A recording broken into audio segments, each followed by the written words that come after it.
Welcome to episode 8 of Our Brand Doctor.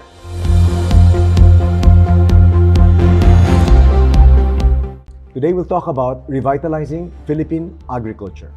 Agriculture is not only important, being the foundation of any nation, but it's also very close to my heart because my grandfather used to be a rice farmer in Napalit, Pampanga. Here in the Philippines, the poor are hungry, the hungry are poor. But in Vietnam, there are poor people, but no one was ever hungry. Why? Because there's so much food. There's an abundance, a surplus of food. What does it mean? If there's a surplus or abundance of food, food prices are low.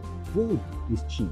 In fact, that's why the Vietnamese children grew up well-nourished. And that's why their wages and salaries are very competitive, so that Vietnam attracts billions and billions of dollars worth of investments as opposed to the Philippines. So when I was invited to do a talk before master's students at the Center for Research and Communication of the UANP, I asked the class this question: why do you think Vietnam can afford to pay their workers half, 50% of the level of minimum wage of the Filipinos? If our minimum wage was $10 per day or 500 pesos, they were paying the workers $5 per day or 250 pesos per day. And the response of the students was classic Western brainwashing or indoctrination.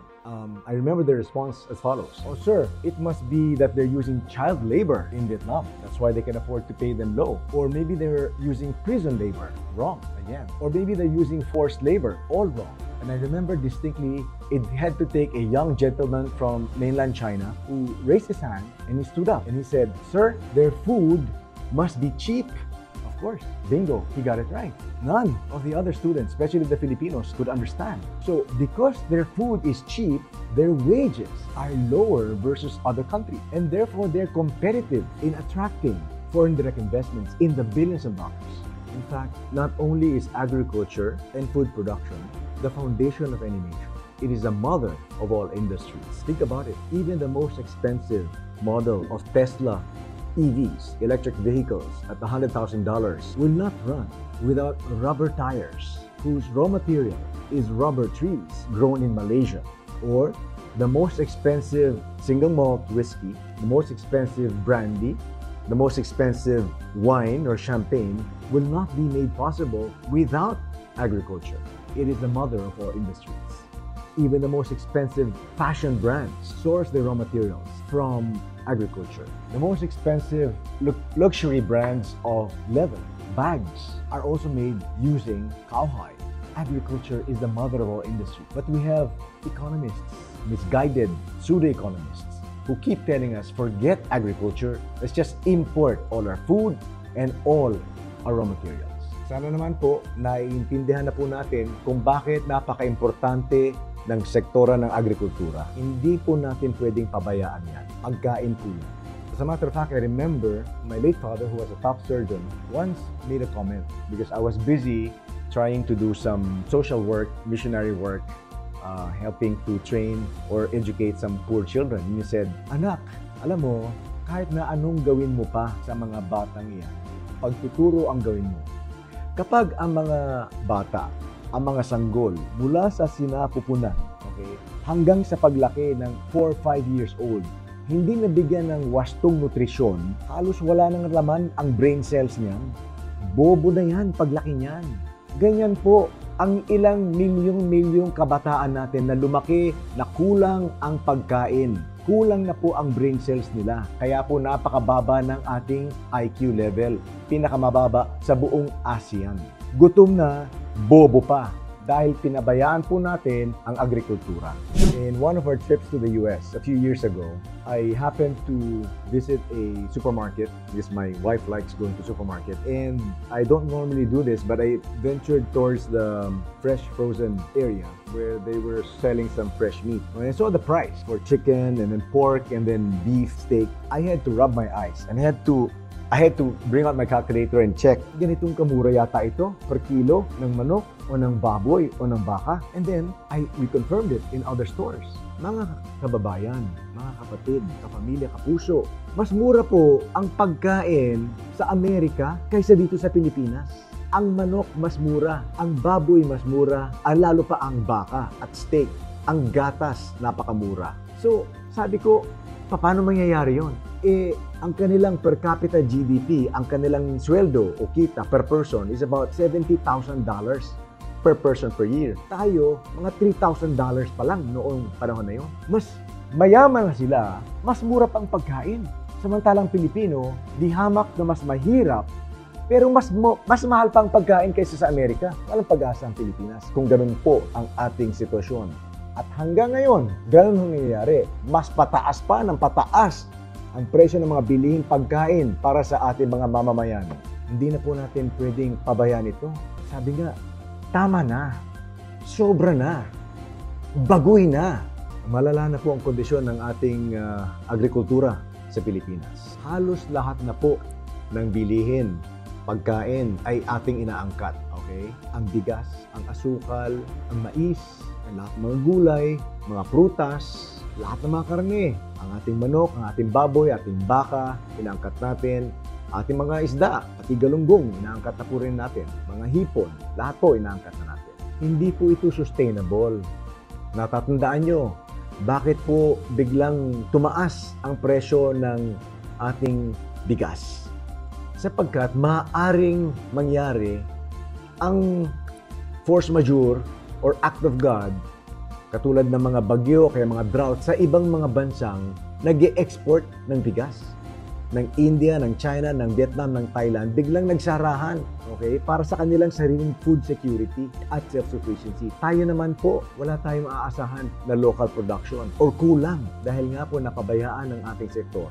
Hindi nabigyan ng wastong suporta, okay, katulad ng mga mahuhusay na mga punla, na abono, ng mga pinaka-importante sa lahat, irrigation. Mga kapatid, kung chechikin po ninyo, ang ating mga rice farms, wala pang 35% yata ang merong irrigation. Ibig sabihin may patubig.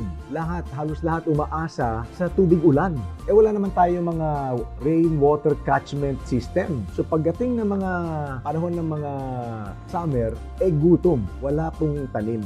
Kung atin pong babalikan, mulat sa pool, ang dami na pong problema ng ating agrikultura. Dagdagan po natin yung land reform program. Maganda sana ang layunin, pero pumalpak na naman tayo, sumablay sa execution. Lupa lang ang binigay at kakaunti ang binigay na suporta. Yung nga sabi natin, yung mga high yield seeds, hybrid seeds, fertilizers, insecticides, pesticides, irrigation, post-harvest drying facilities, farm-to-market roads, etc. and access to market. No? Napabayaan po lahat yan. So, bukod pa po dyan, yung ating mga El Nino, mga La Nina, yung mga bagyo, ang dami pong problema. So siguro, naisip po natin, baka wala ng pag-asa ang ating agrikultura. And I cannot blame you. Pero sa awa ng Panginoon, nabigyan po tayo ng lunas, ng isang solusyon, ang isang innovation. Ano po kaya ang maaaring maging lunas o solusyon para sa ating naghihinang sektora ng agrikultura? Kinakailangan po natin ibaba ang presyo ng mga abono, ng mga input, ng mga pesticide, insecticide. At the same time, kinakailangan din po natin itaas ang kanilang output, ang yield, okay? Ang produksyon ng ating mga farms. Ang hirap po na makamit ang ganon, magkasabay, na maitataas ang ani at maibababa ang gastos. Wala pong ganong solusyon hanggang ngayon. Awa ng Diyos, tayo po ay nabiyayaan ng isang innovation ng isang mag-asawang Pilipino, taga Pangasinan po sila, si former Honorable Congressman Attorney Eric Acuña, San Miguel, Calasiao, Pangasinan, at ang kanya may bahay na si Madam Rosalie Midori Acuña. Sila po ay naka-imbento ng isang produkto na makapagbibigay ng ganong pakinabang, benepisyo. May bababa ang gastos ng ating mga farmers ng hanggang 50% guaranteed reduction in cost. At the same time, may dodoble pa ang output ng kanilang mga farms, ng kanilang mga bukid. Sa katunayan, meron na pong study ang Department of Agriculture na ginawa at ginanap at napatunayan nila sa paggamit ng produkto na ito ay makakapag-produce ang isang hektarya ng palay ng up to 192 kavans. Ulitin ko 192 kavans. The national average is 80 kavans per hectare. Okay?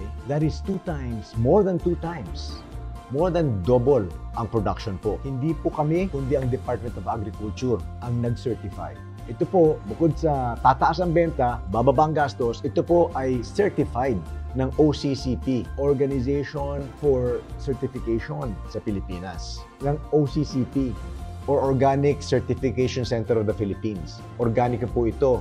Wala pong chemical, walang sintetiko na nakakasama sa ating kapaligiran, sa ating kalikasan, lalong-lalo na sa ating lupa. Na sinabi nga ng ating Honorable USEC na Agrikultura, si Leo Sebastian, bagsak na po.